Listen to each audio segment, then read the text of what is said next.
Going on devlog 3, nearly finished. I've had quite a breakthrough in emergent gameplay while working on this. I was fixing bugs and performance issues all over the place. I was improving casual play mode, making sure that you can have as much fun as possible and it not be stressful, and in doing so I decided to add a control to change the level of the speed to the speed of the level to override it if you want to.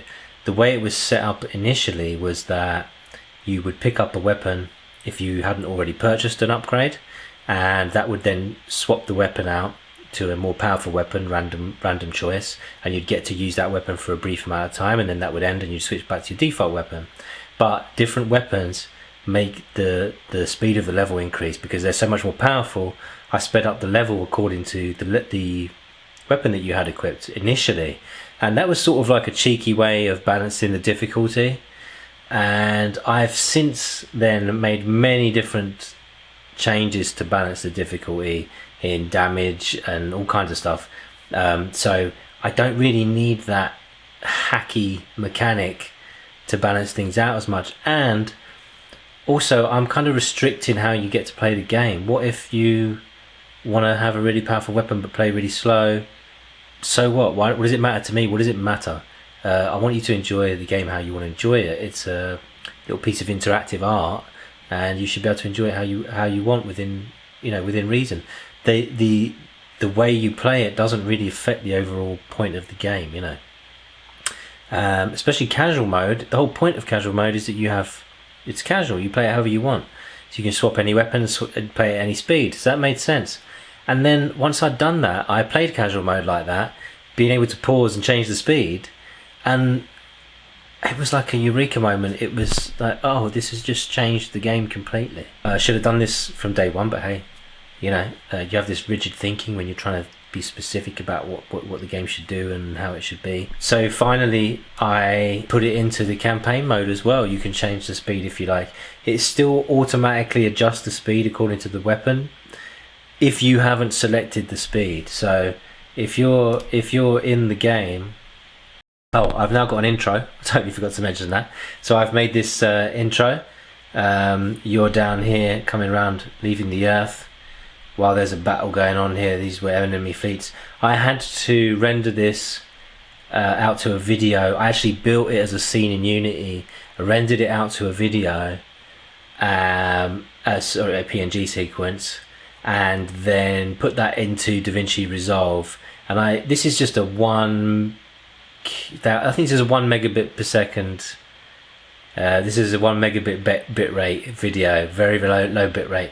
It would just kill the performance if I did it in game. So what I want to show you is now, if I just pause now, I can, let's say I want to change the weapon.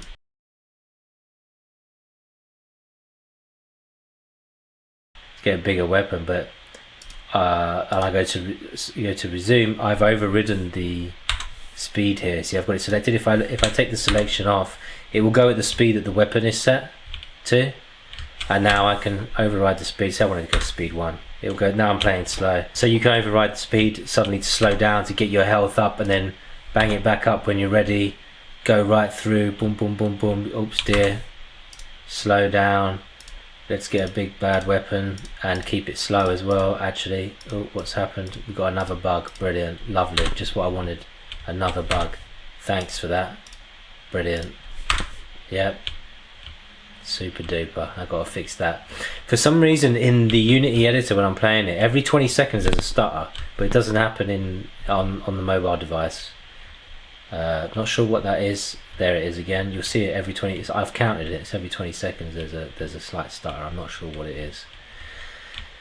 I also edited the level, so you'll see a lot more of these sentinels shooting out.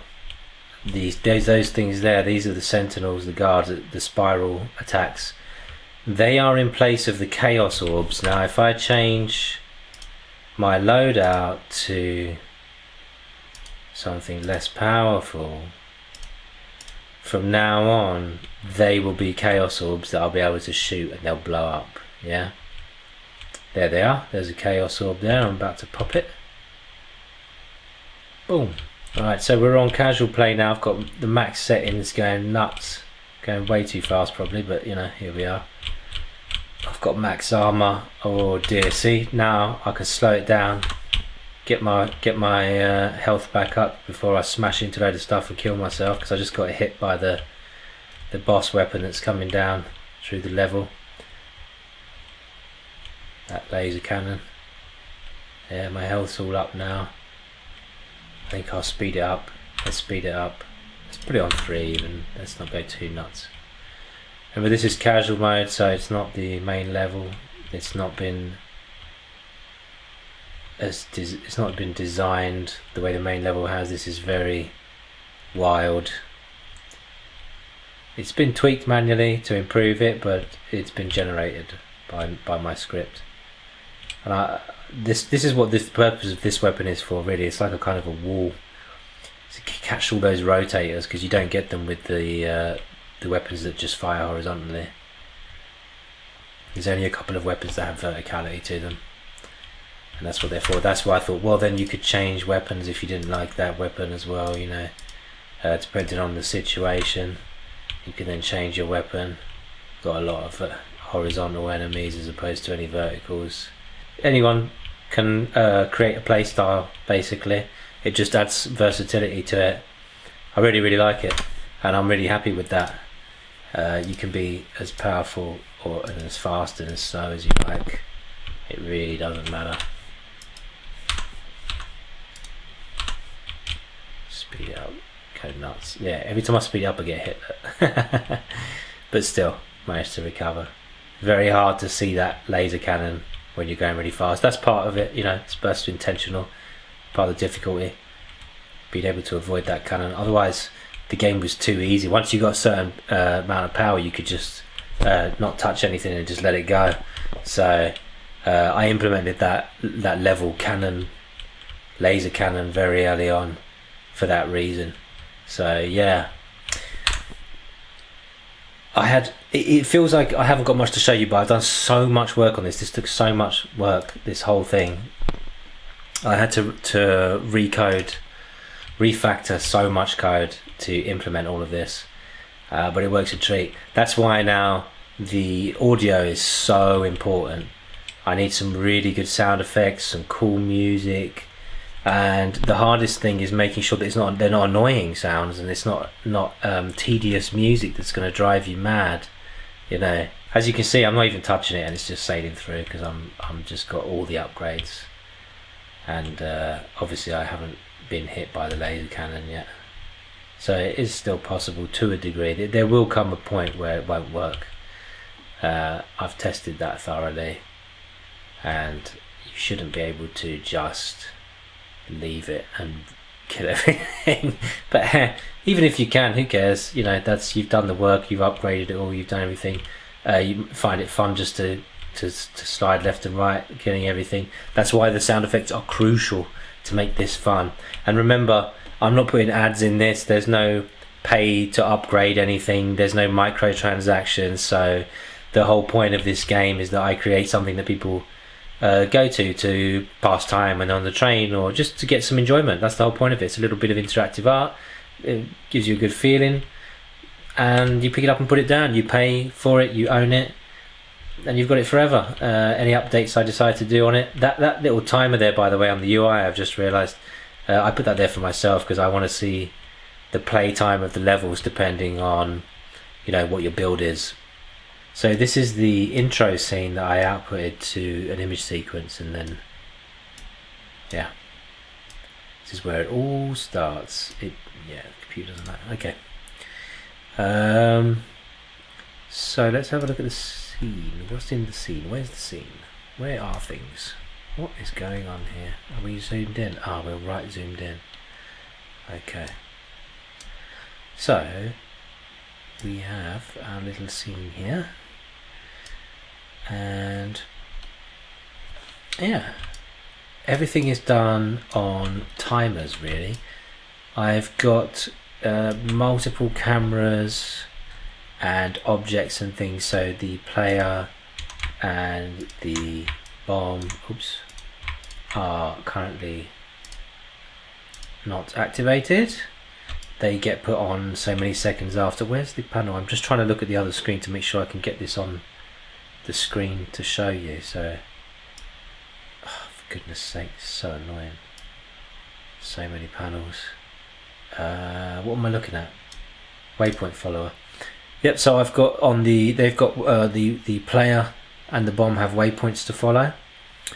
So we've got fleet spawn points, so I'm spawning that fleet programmatically that you see that come up. The waypoints where the player, go up top actually, where the player, they'll start there and go round off screen. Okay, that's how they go around the planet. In the beginning, Earth is also got fire points because it's firing out projectiles towards the fleet. You can't see them very well in the video, but that's because of the low bit rate, unfortunately. I might re-record it, but increase the bloom or something just for that, so you can see in the bit that the bullets on the low bit rate. We have a cutscene controller here, cutscene controller, and this takes care of switching cameras, yeah, and we have a timed object enabler here, so you can line them up, set how many seconds until they're supposed to enable each one. It's all a bit janky because I know it all in my head of, oh, I want that to come in at 10 seconds, or that to happen in 30 seconds, and I'm timing it and doing manually and stuff like that. And that's because I was building it out as I was doing it. So if I hit play, you'll see what happens. Okay, right.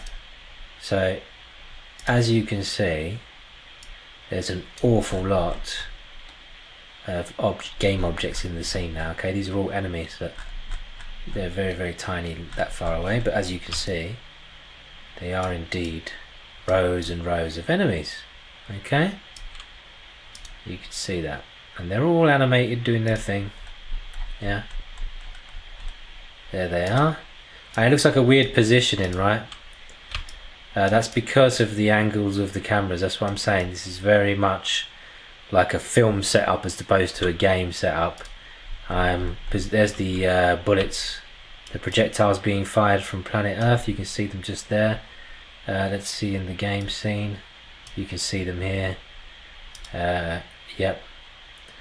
Same with the titles. These texts are obviously, I've got a script doing like a typewriter effect, very basic, and I'm timing them. I also need to cut it quicker there, then it cuts. The camera cuts on a timer as well, and then the camera. So let's go back to that again. So the camera hits a trigger that then changes the scene. If I could find, oh, where are we? Player camera. There's player camera. So you can see when it cuts, the camera will start moving, and the scene trigger is there. Yeah, scene trigger's there, and the camera's down there. So when it cuts to this camera here, I'm going to do that now. Now it starts moving, see? And then it will hit the scene trigger, which is here, boop, and then it triggers the cutscene.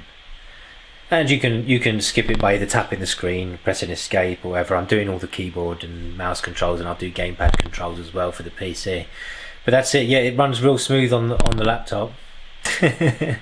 And then when I built it and put it on the phone, just went to poo. I mean, it stuttered and stuttered and stuttered and spluttered and stuttered and spluttered. It did not like it at all. So yeah, I just made an MP4 out of it and did that as an intro. I've got, like I say, I've got to try and accentuate the projectiles coming from Earth, because I've also got, if you noticed, I may not have because I didn't really show it. So up here, they'll start exploding when they're being shot at. It will start happening in a second. for dramatic effect. Launch start to distract, and now it should start popping. They should start popping. Come on, don't let me down. There we go. So explosions going off as if there's a battle taking place. Yeah. Hard to notice on the low bit rate, as I say. It's not very yeah, and off you go. So yeah, that's my little update for now. As you can see, it's all coming together. Sound effects, once the sound effects are good, I'll be able to release this. It'll be ready for release, and goodness me, I'm going to have to work out how to market this thing. So yeah, that's about it for now. I'm really happy with the progress. I'm really enjoying playing it on the mobile.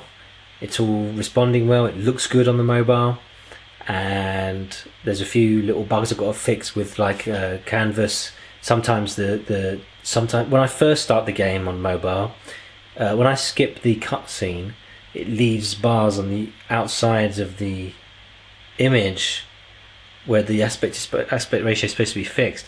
However, if I then quit to the main menu and then play again, the bars don't happen when I skip the cutscene or if I let it play. So I'm not quite sure what's going on there. There's little tweaks, but the problem is these little things pop up and you go, oh, that's a quick fix, I'll sort that out, put that on the list, and then suddenly you've got this list of all these quick fixes, and they're all over the place, all in different places on little things, and it actually becomes more of a daunting task to get that list done than it does major stuff where you just think about one thing for ages, because you've got to go all over the place and all these little bits. So I want to get all those out of the way and then get the sounds down and then get this released.